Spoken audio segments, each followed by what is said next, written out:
¿Qué requiere la Fiscalía General de la República para desarrollar su trabajo de tal forma que le permita un mejor sustento en las investigaciones, más presupuesto o más voluntad?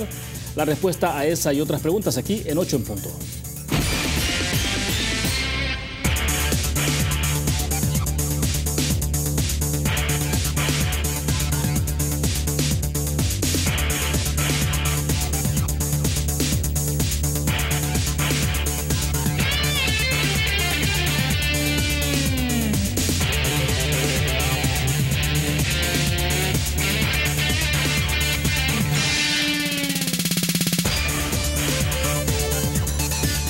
Buenas noches, bienvenidos a 8 en punto. Gracias por estar con nosotros. Nuestro tema de reflexión de esta noche, los retos y desafíos para los próximos 3 años de trabajo del nuevo fiscal general de la República. Por eso queremos agradecer justamente esta noche que nos acompaña en nuestros estudios Raúl Melara. Él es el fiscal general de la República de nuestro país. Fiscal, bienvenido, buenas noches. Un gusto. William, buenas noches, un gusto estar con ustedes.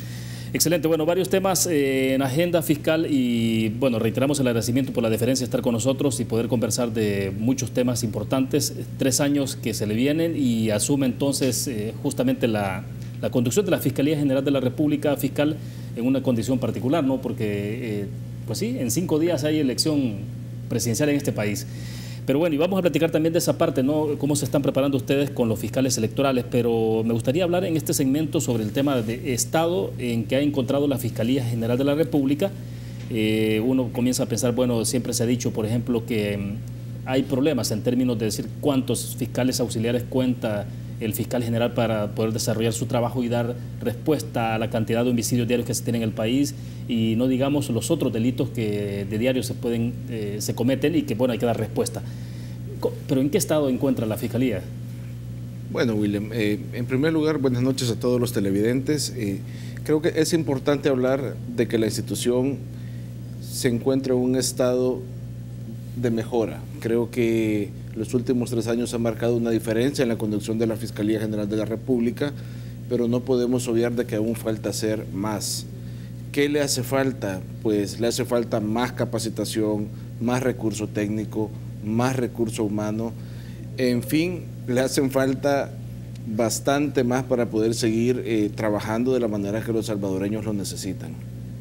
Ahora bien, usted hace una especie de parteaguas con los últimos 3 años. Sí, yo creo que hay que ser justos, hay que reconocer la labor que hizo el licenciado Douglas Meléndez al frente de la institución. Se iniciaron investigaciones y algunas se terminaron con saldos positivos y es importante poder seguir en esa misma ruta, fortaleciendo las unidades especiales, pero al mismo tiempo fortaleciendo las demás unidades de la Fiscalía que necesitan realmente que sean reforzadas. Recordemos que más allá de las unidades especializadas, que vuelvo y repito, son importantes y son básicas para el combate a delitos de corrupción, de cuello blanco, de lavado de dinero y de otros, aquellas unidades en el cual pasa el día a día de la institución, en el cual la gente común y corriente, por decirlo así, llega a plantear sus casos, sus necesidades, sus problemas, sus denuncias.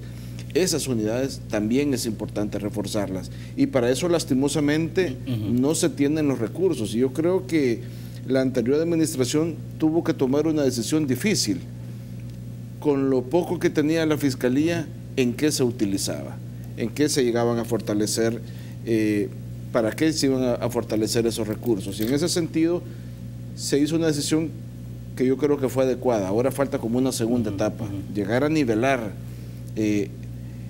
todas las unidades bajo un mismo estándar y que todas puedan realizar su labor de la mejor manera posible. Vaya, por ejemplo, en este país, obviamente los delitos relativos a la vida y que son el caso de los homicidios es como la prioridad, ¿no? En términos del dolor, del sufrimiento de este país, sin duda alguna, y de la población. Pero, por ejemplo, ¿cuál es la plantilla de fiscales auxiliares que tienen en este momento y más o menos cómo podrían dar?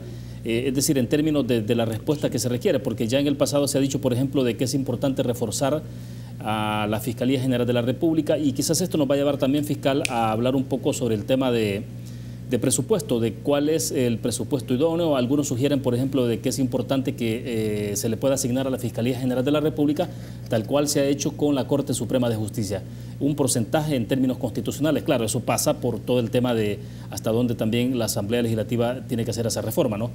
Pero, ¿cómo está esa relación y cómo debería entonces trabajarse? Bueno, mire, hagamos un cálculo. La Fiscalía tiene alrededor de 800 fiscales.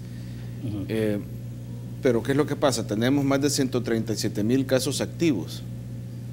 Ahí incluye entonces usted los homicidios, desde luego. Ahí se incluyen todos. Estamos hablando de casos activos entre judicializados y que están todavía en investigación en sede fiscal. Son más de 137,000 casos.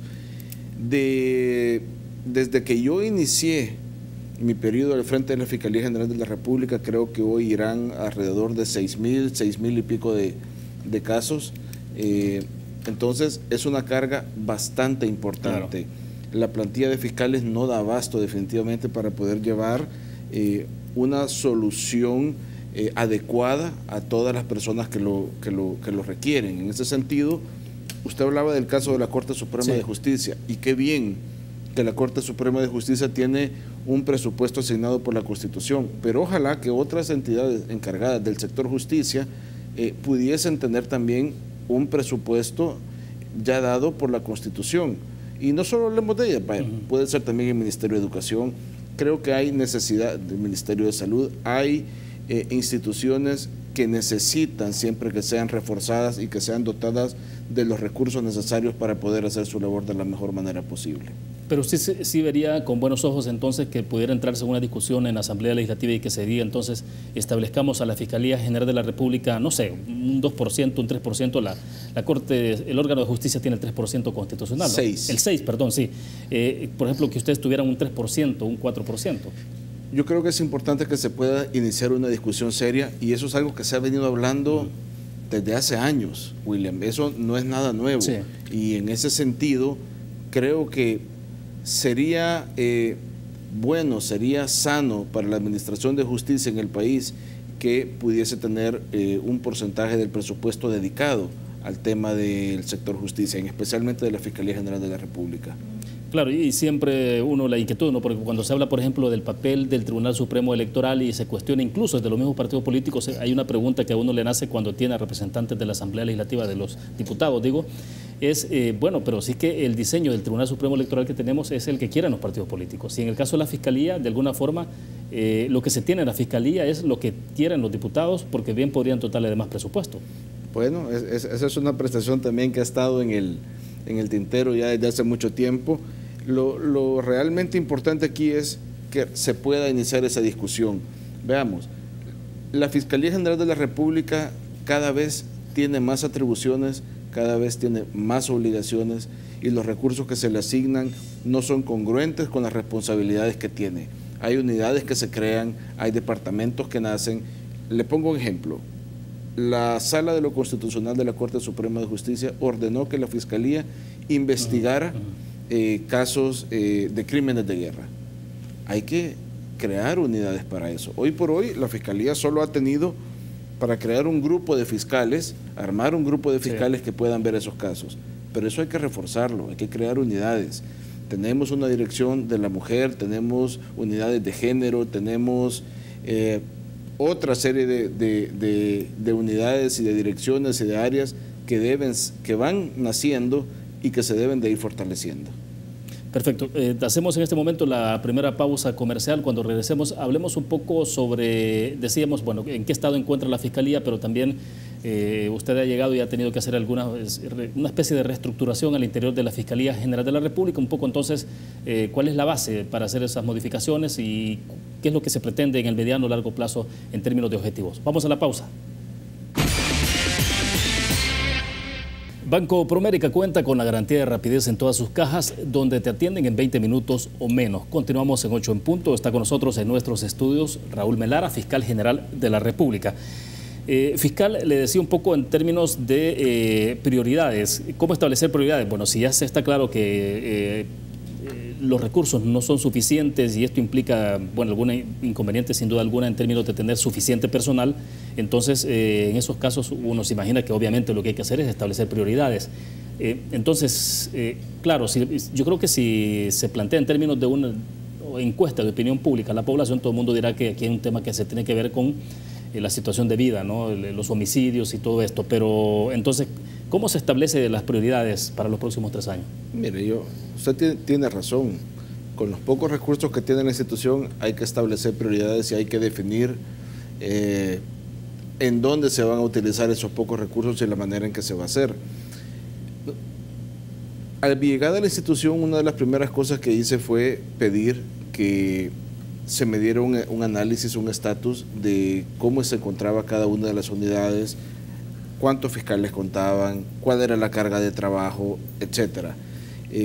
Hoy por hoy estamos todavía depurando esa información, en primer lugar para pedir un refuerzo presupuestario al Ministerio de Hacienda y hacer un requerimiento adicional de recursos para invertirlo en recurso humano calificado y poder tener más fiscales, y por otro lado también analizar dentro de la institución qué rotaciones se pueden hacer para reforzar de una u otra manera las áreas que se encuentran más debilitadas.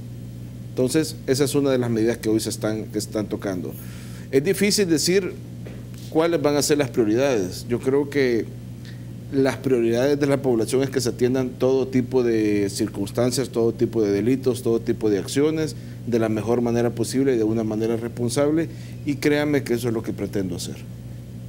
Ahora bien, hay como dos vertientes que uno observa entonces, el tema de los homicidios, pero está todo este tema también que tiene que ver con el combate a la corrupción.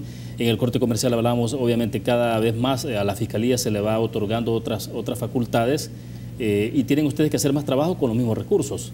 Por ejemplo, con nuevas legislaciones que se van creando, ustedes van teniendo que trabajar en función. Entonces, por eso es que la parte me imagino que es esencial en términos de cómo establecer por dónde poder avanzar en cada una de las áreas.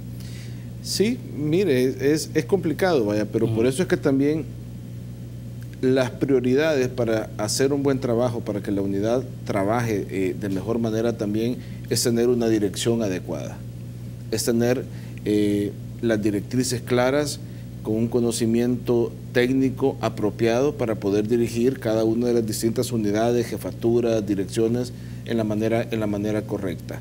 Y es por eso, tal como usted lo mencionaba, que el día viernes ordené realizar una serie de cambios al interior de la institución que yo espero que sean el inicio de cómo se va a guiar la investigación del delito y llevar los casos de aquí pues en un futuro durante mi administración. Quiero hacer bien claro en este tema: todas las personas que se han puesto a dirigir unidades fiscales o direcciones son personas con un conocimiento técnico que nadie se los puede refutar. Yo, no es un secreto, no vengo del interior de la Fiscalía, no pertenezco a ningún grupo dentro de la Fiscalía, ni tengo ningún interés tampoco en poder potenciar a una u otra persona, sino simplemente he visto la hoja de vida, he analizado sus capacidades técnicas, he preguntado a muchas personas por cada una de las personas que van a dirigir las unidades, y pues he tomado la decisión de hacerlo. En muchos de los cambios han sido por meritocracia, han sido ascensos, han sido promociones, han sido análisis de las mejores capacidades que pudieran estar en una u otra unidad, y así es como hemos llegado a la decisión de hacer estos cambios. Ahora, ¿los cambios son estrictamente discrecionales, decisión suya? Totalmente discrecionales del fiscal general. Ahora, entonces, ¿ha tenido que el currículum de cada uno de ellos para decir, bueno, entonces, casi ha hecho movimiento en todas las unidades?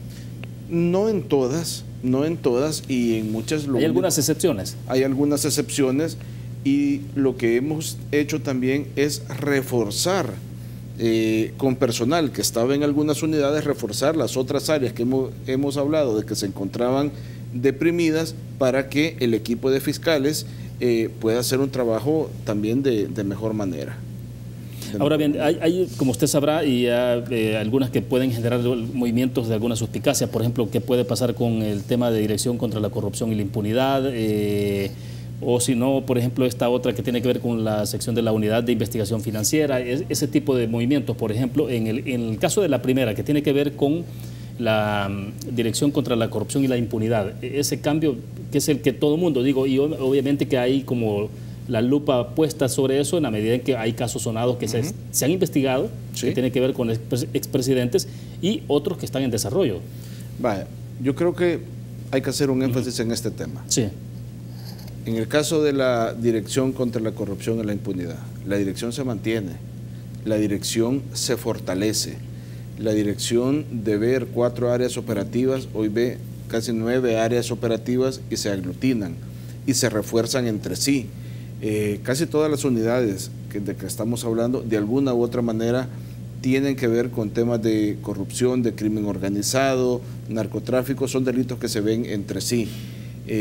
Entonces, ¿qué es lo que pasa? En la Dirección contra la Corrupción, lo único que se ha cambiado es al director. Es al director que se cambia simplemente por un tema de nueva visión y al final, yo quiero ser muy honesto en este tema. Las personas sufren cansancio, sufren desgaste. Creo que es importante que se den renuevos para que las unidades puedan también tener nuevos bríos, para que se refresque el pensamiento y que la nueva persona que llegue a liderarla pueda también darle un nuevo impulso en las investigaciones. Que nadie se alegre por los cambios, que no crean que la investigación en los delitos de crimen organizado o de corrupción u otros delitos van a variar porque se haya cambiado a una persona. Al contrario, esto es para fortalecer las investigaciones y para que toda la investigación del delito pueda tener un ritmo importante de avance hacia impartir justicia en el país. O sea, no se debe asumir de manera automática que algún movimiento puede implicar debilitamiento. Para nada. Yo he visto en redes sociales que hay personas que se alegran, que celebran los cambios, quizás porque están procesadas o algo, pero yo creo que eso no debe de ser. Si por eso es que se alegran, yo creo que no deberían de alegrarse mucho. ¿Se podrían estar equivocando? Pues sí, porque si creen que con eso lo que se está haciendo es desmantelando grupos de investigación, es todo lo contrario. Estamos fortaleciendo las áreas y vamos a seguir investigando. Ojo, y con esto yo quiero ser bien claro, la Fiscalía debe de presentar casos que sean sólidos, presentar casos con evidencias palpables. La Fiscalía debe de ser uno de los garantes de la legalidad en el sistema de administración de justicia. Y también la Fiscalía debe de ser el primero que respete la presunción de inocencia de las personas que se han visto involucradas. Y por eso es que también he dicho de que va a haber un cambio de estilo. No creo ser alguien que vaya a ventilar mediáticamente los procesos judiciales, mucho menos las investigaciones. Pero eso no quiere decir tampoco que va a haber ocultamiento para la prensa, ni mucho menos. Yo creo que los medios de comunicación tienen la manera de acceder a la información y la tendrán, pero de una manera ordenada y de una manera que no se ponga en peligro las investigaciones que se puedan estar llevando a cabo. Bueno, perfecto. Vamos a una pequeña pausa comercial. Regresamos. Continuamos en 8 en punto. Fiscal, hay un elemento que también me interesa conocer un poco la opinión suya y es, en la pasada administración de Douglas Meléndez, por ejemplo, se le estuvo reiterando un poco, se le señalaba el tema de la utilización de la figura del criteriado. Entonces se decía, obviamente que esto es legal, ¿no? Pero se decía, se ha insistido demasiado y sobre la base del criteriado pues también se ha desarrollado algunos procesos o se les ha dado desenlace, pero ¿cómo establecer ese tema de tal manera de que, por ejemplo, la figura del criteriado no sea, ¿cómo sería?, utilizado en exceso o algo así por el estilo? Bueno, en primer lugar yo creo que recalcar lo que usted acaba de mencionar. La figura del testigo criteriado es válida aquí y en todas partes del mundo. Y es una herramienta totalmente válida para establecer la participación de una o varias personas en un hecho delictivo. Si se ha abusado de la figura del testigo criteriado, yo creo que Lo importante es que podamos ocupar el testigo criteriado, pero contraponiéndolo con otros hechos o con otras evidencias que corroboren el decir de esta persona. Es decir, que no penda únicamente declaración de alguien que se ha visto involucrado en un delito o que le consta que se ha efectuado este delito para que alguien sea condenado. Ahora también tenemos que ser realistas. En los delitos de corrupción, en los delitos de cuello blanco, que puedan dejar muy pocos rastros o evidencias, la declaración de un testigo criteriado, su testimonio, puede ser de mucha utilidad. Pero vuelvo y digo, es importante poder tener otros indicios que corroboren lo que esta persona está declarando para que efectivamente se pueda llegar a una conclusión de que lo que dicen efectivamente es cierto. Ahora, ¿y esto de la utilización o el uso excesivo del testigo criteriado no denota en algún momento determinado o puede denotar debilidad en términos de la capacidad de investigación que puede tener la Fiscalía? Ese es un reto que tenemos como Fiscalía, poder ahondar más en los métodos de investigación, poder tener otros recursos de carácter científico, tecnológico, que nos permitan depender cada vez menos del uso del testigo criteriado. El hecho de poder tener peritos financieros, auditores forenses, u otra serie de herramientas de carácter científico que nos permitan hacer eso. O, por ejemplo, uno piensa tener acceso a otro tipo de instrumentos internacionales. Por ejemplo, el año pasado hubo mucha controversia alrededor de que El Salvador se suponía que había sido suspendido del grupo Egmont, al que se tiene acceso de información privilegiada a nivel financiero internacional. Por ejemplo, habría que fortalecer esas áreas.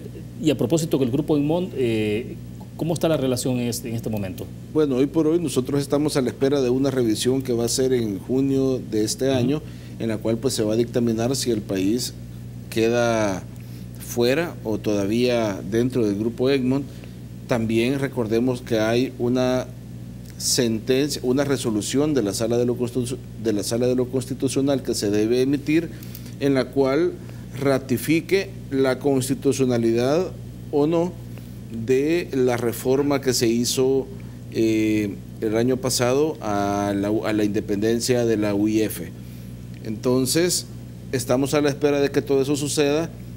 No hay duda de que tener acuerdos de colaboración como los que le provee estar en el grupo Egmont son de vital importancia para poder dar con este tipo de delitos.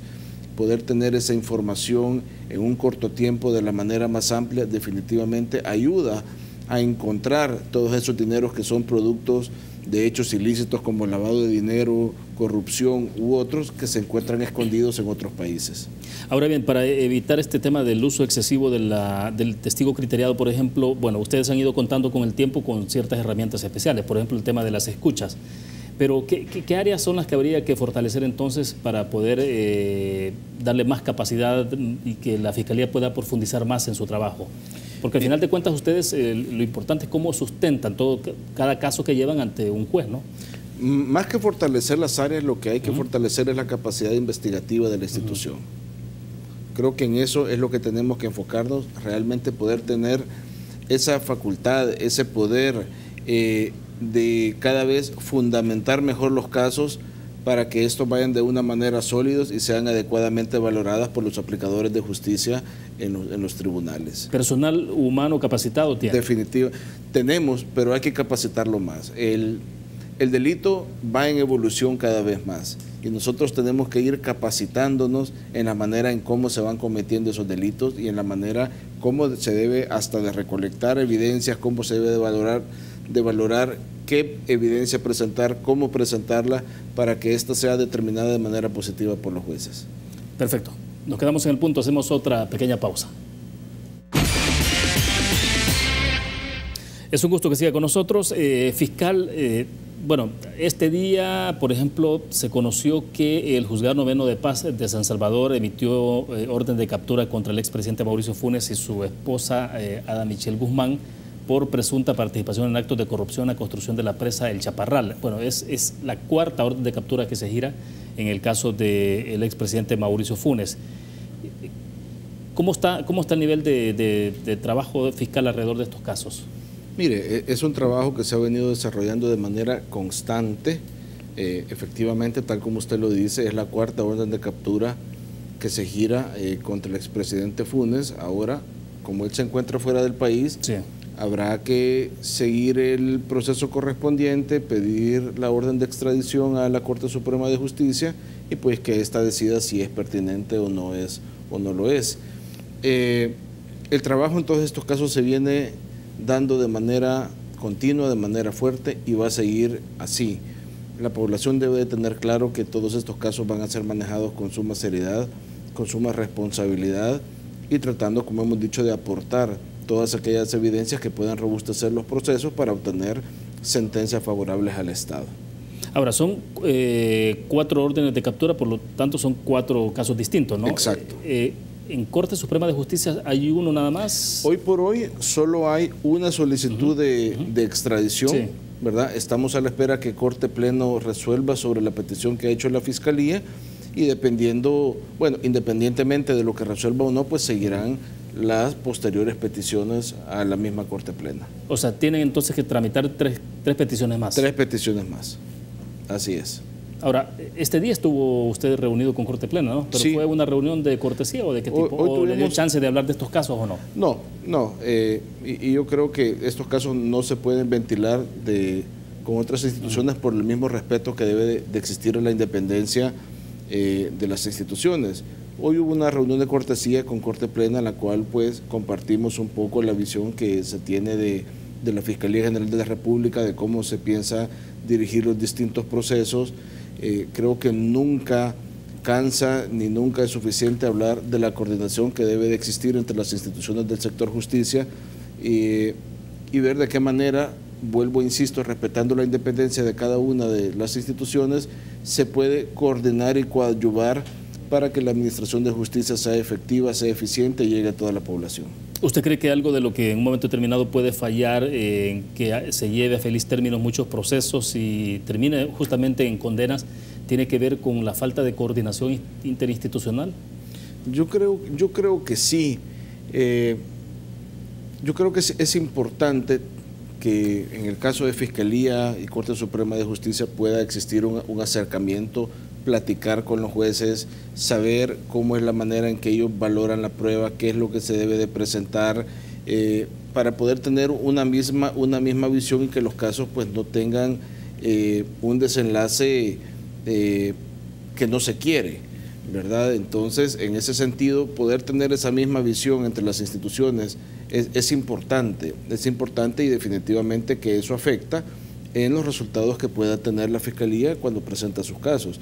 Nosotros no podemos decirle a los tribunales cómo deben de fallar, ni tampoco podemos pedirle que fallen siempre de acuerdo a lo que la Fiscalía General solicita, pero sí podemos trabajar, creo yo, de una manera coordinada para que las cosas vayan saliendo de la mejor manera.